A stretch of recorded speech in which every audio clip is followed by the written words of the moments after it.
I've gotten to the point that I'm afraid I'm going to reach in there, grab something, pull it out, and I'm going to come back with a handful of snake.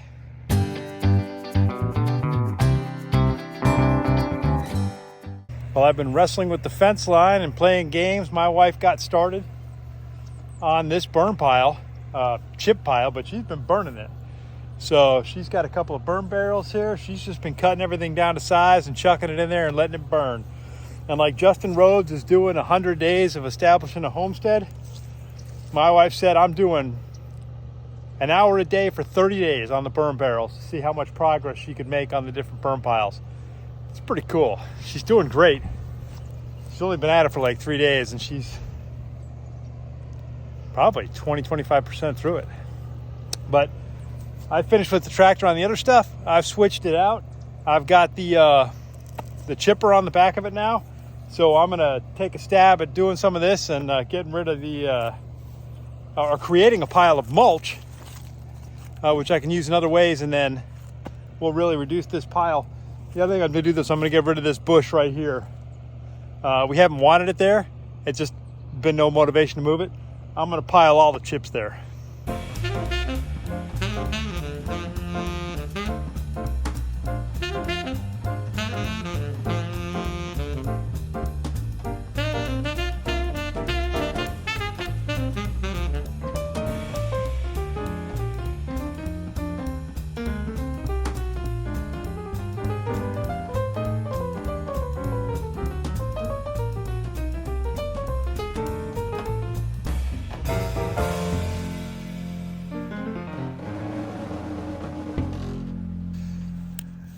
All right, got it done.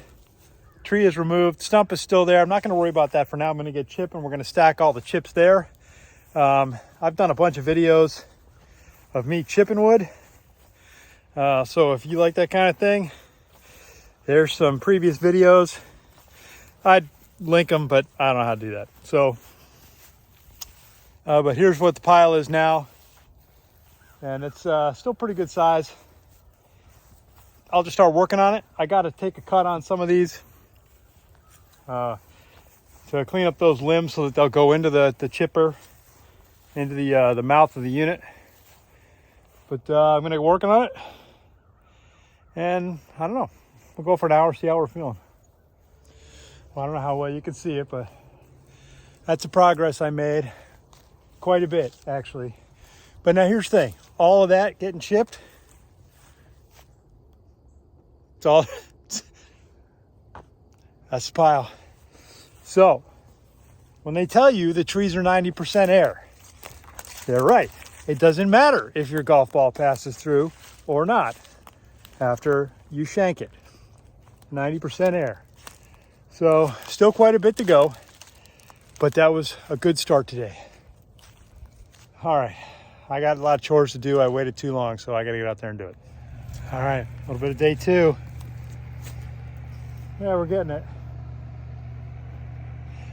I've gotten to the point that I'm afraid I'm going to reach in there, grab something, pull it out, and I'm going to come back with a handful of snake. Is that weird?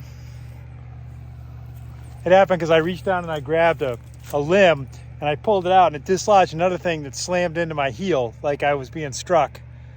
And then I got really freaked out about it. So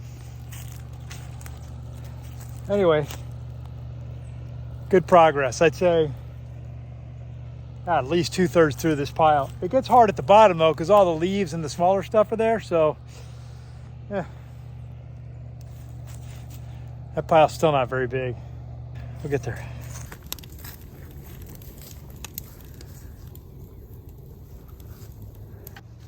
Just move the Australorps.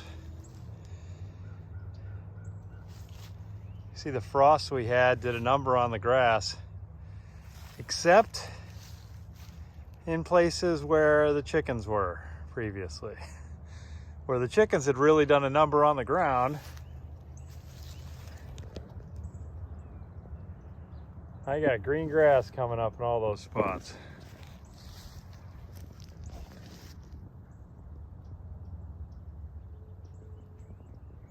Look at that.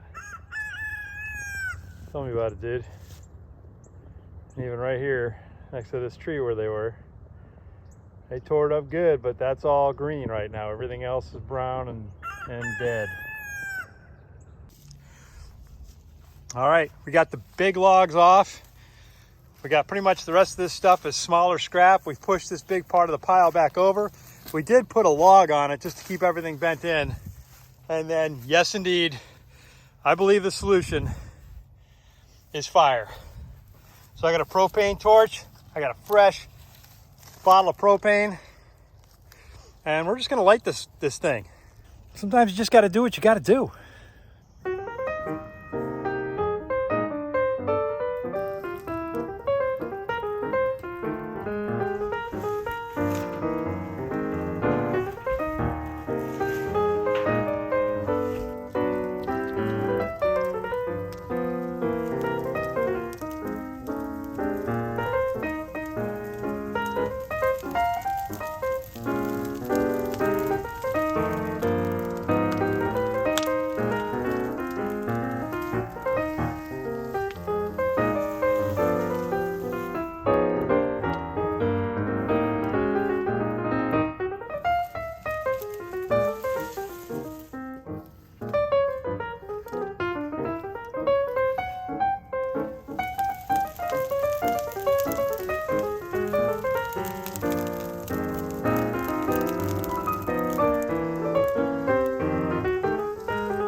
That certainly took care of the last of the pile.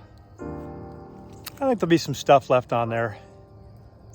We'll just have to figure out what to do with it. But you can see there's obviously a lot of heat underneath some parts where the flame isn't showing. Boom, like that. It was good though, only took about an hour. A couple of times with fire, the flames got really tall. I do worry a little when that happens. So Deb's gone in to get some dinner started. I think I'll be eating out here tonight. It's kind of a good way to finish out the day.